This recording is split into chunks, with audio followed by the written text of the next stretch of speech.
Le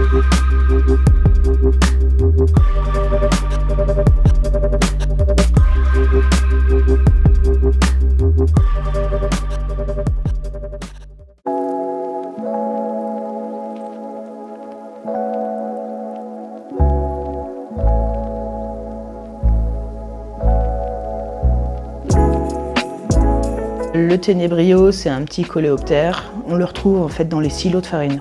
C'est un ravageur des récoltes de farine en gros. Quant au gamard, c'est un petit crustacé qu'on trouve dans nos rivières, qui ressemble à une toute petite crevette en fait. En gros, nos ténébrios, le but du jeu, c'est de sélectionner des lignées qui soient plus lentes ou plus rapides. Donc je vais garder les animaux les plus rapides que je vais reproduire entre eux pour obtenir des animaux qui se développent de plus en plus vite ou inversement. Ensuite, j'ai aussi fait des lignées consanguines pour fixer des traits particuliers. Alors nous, on travaille sur le système immunitaire, donc pour essayer de fixer et d'avoir des animaux les plus proches possibles. J'y passe au moins 50% de mon temps de travail. En général, j'y suis déjà toutes les matinées de la semaine. Et puis après, il y a des moments où il y a des pics. Quand on travaille sur le vivant, on est dépendant de leur croissance et de leur activité à eux. Quand c'est en phase de croissance, il n'y a pas forcément grand-chose à faire. Quand il y a les nymphoses qui arrivent, donc le ver de farine qui se transforme en nymphe et ensuite qui se transforme en adulte, et ben là, il y a du boulot, il y a du tri à faire, il y a la sélection à faire, donc là, j'y suis un petit peu plus. La salle des ténébrios, il y a une partie, je dirais, expérimentation, où tout est lumière normale, etc. Et puis ensuite, dans la zone d'élevage, on a de la lumière rouge, parce que les ténébrios ne voient pas la lumière rouge, ils se croient encore dans le noir. Donc c'est des animaux, on a dit tout à l'heure, qui vivaient plutôt dans des silos de farine, donc qui sont plutôt nocturnes, enfin ils ont besoin du noir, et ils vivent dans le son en permanence. Pour les nourrir, on rajoute un peu d'humidité régulièrement en leur donnant des morceaux de pommes. Et les gamards, les gamards. On n'a pas d'élevage au sein du laboratoire, donc ça implique d'aller sur le terrain à la pêche. On prévoit notre sortie et puis on prend nos waders et puis on va dans les rivières avec nos petites épusettes, nos petits seaux et on fait notre tri de gamards. Ensuite, au sein du laboratoire, forcément, on ne peut pas les mettre dans l'eau du robinet qui est traitée au chlore. On traite l'eau avant qu'elle parte dans les bacs, alors avec des UV pour tuer tout ce qu'il pourrait y avoir dans l'eau avant que ça arrive au gamard, et puis on a des bacs de repos pour faire évacuer le chlore. En général, une fois par an, on va au bord du lac Kyr, récupérer des feuilles d'orme.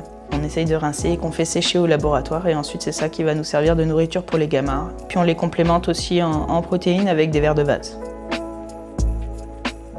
On fait surtout des tests de comportement. Interaction hôte-parasite sur le gamard, parce que le gamard est un hôte intermédiaire d'un parasite d'oiseaux et ou de poissons. Quand on travaille sur les animaux, la première chose à savoir, c'est la biologie de l'animal avec lequel on travaille. Parce que si on ne le met pas dans les bonnes conditions pour éviter le stress, pour qu'au niveau biologique tout se passe bien, il faut qu'il ait la bonne nourriture qui lui corresponde pour qu'il puisse évoluer normalement pour pouvoir l'étudier derrière correctement. Alors la majorité du temps, je les manipule avec des pinces parce que pour les attraper, c'est quand même beaucoup plus facile, en tout cas pour les ténébrios. Et puis pour les gamards, c'est la petite cuillère. Et puis ensuite, tout dépend ce qu'on a à faire dessus. De toute façon, c'est du travail de précision. Donc on a les loupes pour nous aider à mieux voir, mais on a aussi les microscopes parce qu'on fait du comptage d'hémocytes. Et puis après, c'est tout la sensation. Ils sont petits, mais pas trop non plus pour les ténébrios. On peut arriver à les manipuler. Les gestes que je répète le plus souvent pour les ténébrios, c'est les attraper à la pince. Parce que ça, c'est tous les jours, c'est toute la matinée, c'est dès qu'on les manipule.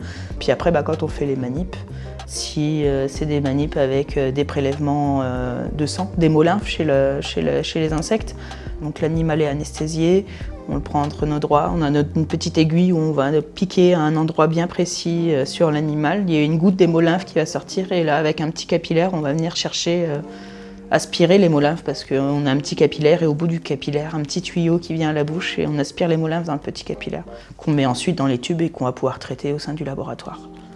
Quand on en passe une centaine dans la journée, il faut faire 100 fois le même geste, donc tout dépend. Les journées se suivent mais se ressemblent pas en fait. Et sur une journée, ça peut être très répétitif. Je m'organise principalement moi dans mon travail, sur la gestion de mes lignées et puis le travail qu'il y a à faire tous les jours. Voilà. Après, avec les chercheurs, on prévoit les manips, chercheurs et puis les doctorants aussi, parce que c'est surtout eux qui font vivre la recherche. On se réunit, on organise nos manips et puis on se fait nos plannings de manipulation et on travaille tous ensemble dans la pièce. Quand on passe plusieurs heures d'affilée dans la salle Ténébrio, ça peut être fatigant au niveau visuel. Et puis ensuite, il y a d'autres conditions aussi. Les gamarres, dans les salles où on héberge les gamarres et où on fait les tests de comportement des gamarres, la température là, elle est à 15 degrés. Donc, et c'est très humide du coup. Alors sur le terrain, on fait plusieurs choses. Je vous ai parlé tout à l'heure de la pêche des gamarres. On fait du bagage d'oiseaux, du suivi de population. Donc là, pareil, on va dans la nature, on pose des filets, on capture nos oiseaux de différentes façons. D'ailleurs, il n'y a pas que les filets, il y a les trappes.